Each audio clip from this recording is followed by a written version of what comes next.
Hi everyone, welcome to the 7th episode in this series of videos. Is Marxism still a thing? We're still following the structure in this book. The print version is only in Portuguese, but there's an ebook version in English. You can purchase it via the link in the description or in the bio if you're viewing this on Instagram. Today we'll be looking at three major differences between these two systems of thought, Marxism and liberalism. The first difference we'll look at is in regard to human rights.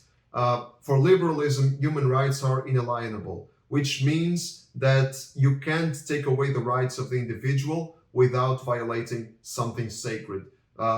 Liberal philosophers, they believed that human rights were humans were endowed with rights from above, from a transcendent entity, aka God. Doesn't mean that the liberal philosophers were Orthodox Christians, because it's pretty clear that they weren't, but they agreed on this, that individuals had rights that were sacred. On Marxism, human rights are relative, not absolute. There's no inalienable rights on Marxism because there's no transcendent entity to endow humans with those rights. So human beings are not created in the image of God. They're not created equal. There's no superior law to say that all humans have value and that all individuals have inalienable rights. And the fruit, the result of this view is pretty clear in the history of the 20th century, as the Russian author Fyodor Dostoevsky wrote in his novel Brothers Karamazov. Without God, everything is permitted.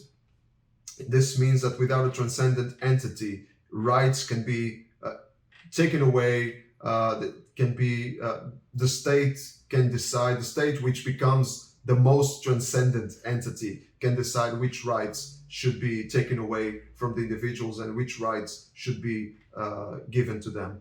The second difference is regarding human nature. In the Marxist view, humans are a totality of needs. That's how Marx described human beings. This view of human nature as something equivalent to the sum total of instincts and needs and drives of the human being. So it's interesting because Marx believed in the utopia that he would change instincts and drives of human beings by changing social relations from the top down. So this was the view of Marx. On liberalism, human nature was seen as transgressive. Not all liberal philosophers agreed completely on this. This is more the view of Adam Smith. He was more pessimistic about human nature, seeing human nature as more transgressive.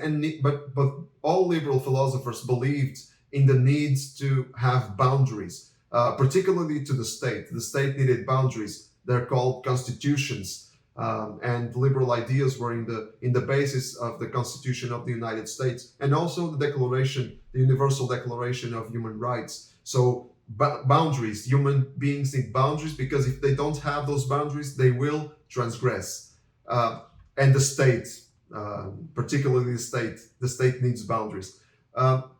This view, this liberal view, is also a bit. It contradicts itself in a way when it gives rise to systems, the capitalist systems, where on the one hand you know that human nature is transgressive, you need to create boundaries and limit that nature. On the other hand, you build a system based on that nature. And that's why probably why many people refer or think about the capitalist system as a jungle. And this quote expresses it very well. Let's read it. Many of what were regarded as human failings have been transformed into economic virtues. Covetousness has become ambition. Envy now reappears as a manifestation of a healthy competitive spirit. Gluttony is only a natural desire for more, and lust a necessary expression of our deepest human reality. Temptation is no longer an impulse to be resisted. It is our duty to yield to it. So on the one hand, in the capitalist West, we want we want to control the damage caused by transgressive human nature that we admit is selfish and transgressive. On the other hand, we want to adopt the traits of that nature as inevitabilities and build a system based on them. And for example, just to give an example, lust seen as a necessary expression of our deepest human reality. The porn industry is a great example of that.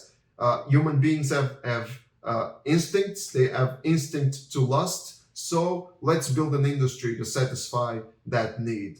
And let's not think about the morality of that industry. Let's not think if it's healthy. Let's not think if it causes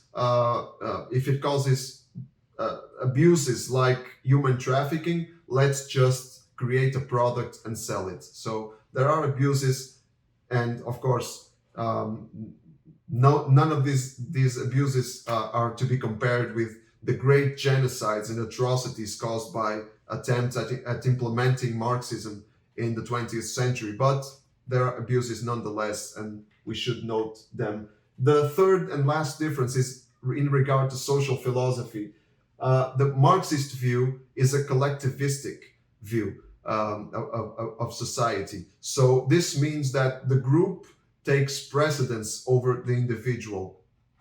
The group is supreme. So if you need to take away some rights of the individual, if you need to starve multitudes of people and sentence them to death, it's fine, because you're thinking about the well-being of the collective. You're thinking about building a better society. So this view, this collectivistic view, is at the root of Marxist thought, and it gives rise to unspeakable catastrophes like we've seen in the 20th century. The liberal view of society is an individualistic view. This means that the individual takes precedence over the group. So in the liberal view, you need to take care of the individual. You need to make sure that the rights of the individual are being respected, because the logic is this: if a great number of individuals are happy and prosper, then society will be happy and a prosperous one. So this is the logic behind it. Of course, there are abuses also in individualistic in the individualistic view, and the porn industry is one of them, as we've stated. There are others. For example, we can mention the global plastic crisis, because the disposable items are created to the convenience of the individual. It's much more convenient for me to dispose of something than to reuse it. But I need to think about the well-being of the collective. And most of the times, because of my transgressive nature, I think about the well-being of myself. So individualism creates abuses as well. They need to be controlled. Otherwise, there needs to be a healthy tension between the rights of the individual and the well-being of the collective. And well, that's what the liberal philosophy aims at, with not so good results oftentimes, not to be compared again with the catastrophic results of collectivistic views of society. So that's it for today. Thank you for watching. We'll continue in the next video. Until then, don't forget it. Live with Christ at the center.